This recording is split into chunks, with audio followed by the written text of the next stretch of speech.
देखिए जगह जगह हरे राम राम राम हरे कृष्ण कृष्ण खूब चलता है। और राम का 5 निभाने वाला लड़का जब वहां से निकलता है तो राम के आदर्श को भूल जाता है। मंडप से जैसे निकलता है, ड्रेस जैसे खोलता है, राम के आदर्श को भूल करके घर आते आते माता पिता को गाली देगा, पत्नी को मारेगा, पीटेगा, उसके साथ दुर्व्यवहार करेगा।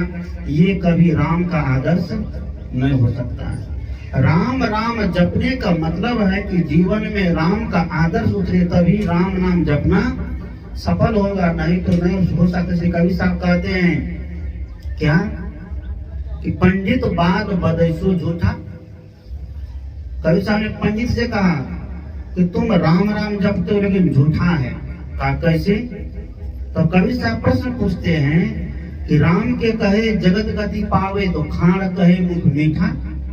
अगर राम राम जपने मात्र से कल्याण हो जाए, उद्धार हो जाए, शांति मिल जाए, तो जिस व्यक्ति को चीनी खाना हो, मुख मीठा करना हो, तो चीनी चीनी बोलने लग जाए तो मुख मीठा हो जाएगा?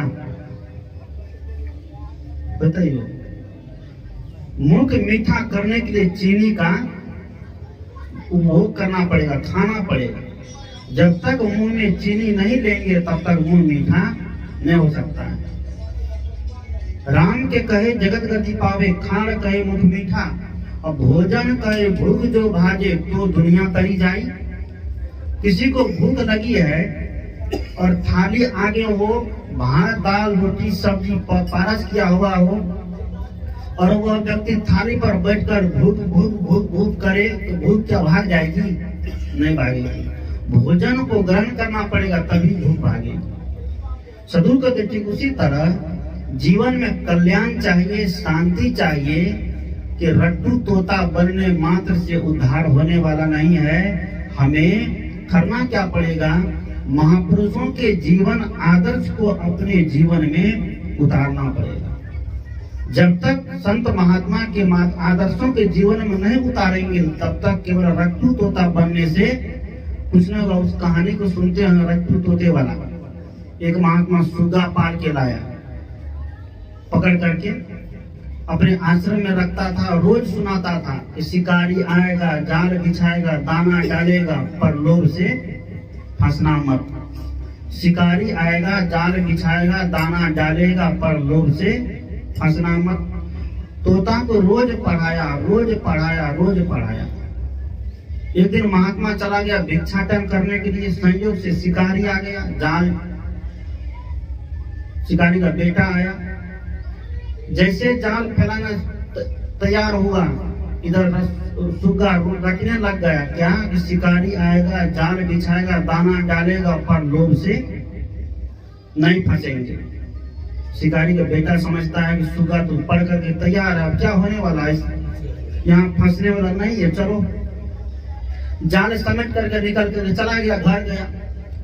बाप ने पूछा कि कुछ हुआ? लाए फंसा का? कुछ भी नहीं फंसा। का क्यों?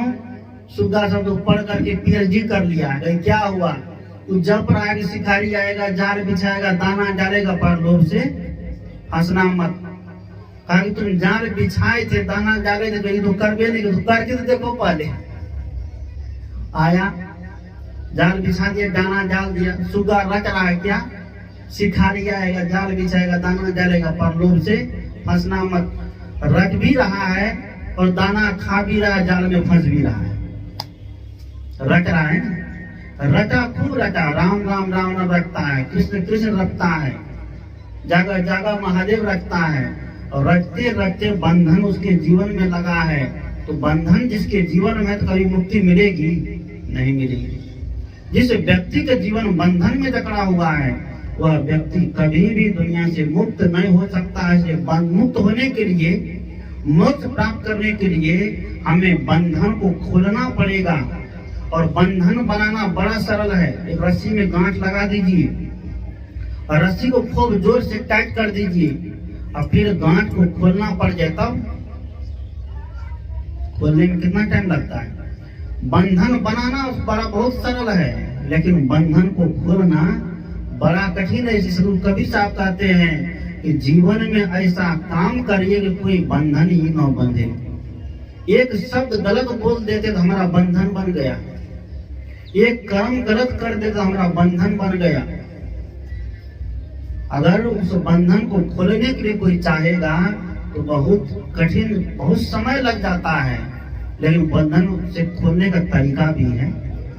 जो बंध गया है तो बंधन खुलता भी है। इसी बात में हर समस्या के यहाँ पर समाधान है। तो हम बंधन से कैसे बचेंगे? तो सबरी गुरु के बताए हुए आदेश का पालन केवल कर रही और कुछ नहीं करती है। तुम यहीं बैठकर के साधना करो, ध्यान करो, चिंतन करो, भक्ति करो, आए गए साधु महात्मा की सेवा करो। तो सबरी को किसी भगवान के पास जाने की आवश्यकता पड़ी?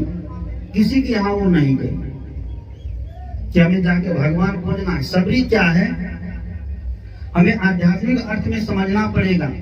अब तो न राम है, न सबरी है, न लक्ष्मण है, न सीता जी है, उनके केवल आदर्श बच गए हैं।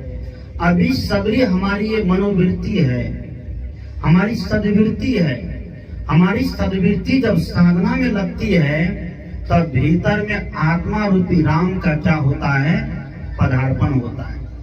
तब भीतर आत्मा रूपी राम, जो आत्मा रूपी राम है, कबीर साहब ने बाहर किसी राम की चर्चा नहीं की है।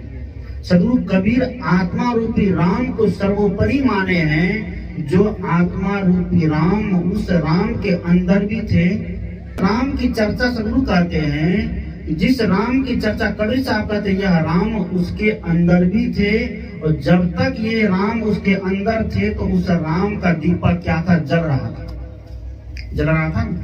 जब वो जलता हुआ दीपक उस राम के अंदर थे, सीता को जब हरण करके ले गए तो राम अपनी दल बल के साथ सेना सहित लंका पहुंच करके रावण को मार करके वहां से सीता को लेकर आए कि नहीं आए? नहीं आए। वहां से सीता को लेकर के आ गए। जब राम का जलता हुआ दीपक बुझ गया तो राम की जो अपनी जन्मभूमि, अपना घर है, उस अपना घर को भी राम नहीं बचा पाए। कौन आया? मुस्लिम शासक आया और उस मंदिर को तोड़ करके वहां क्या बना दिया? मस्जिद बना दिया। क्यों? तो राम का दीपक उसमें बुझ चुका था। और जिस समय, अगर उस समय श्री राम होते, उसके मंदिर को तोड़ते, उसके घर को तोड़ते, क्या राम छोड़ देते? नहीं छोड़ते। लेकिन उसका दीपक बुझ गया। जब दीपक बुझ गया तो राम के मंदिर को तोड़ा गया, वहां पर मस्जिद बना दिया गया। फिर कुछ दिन के बाद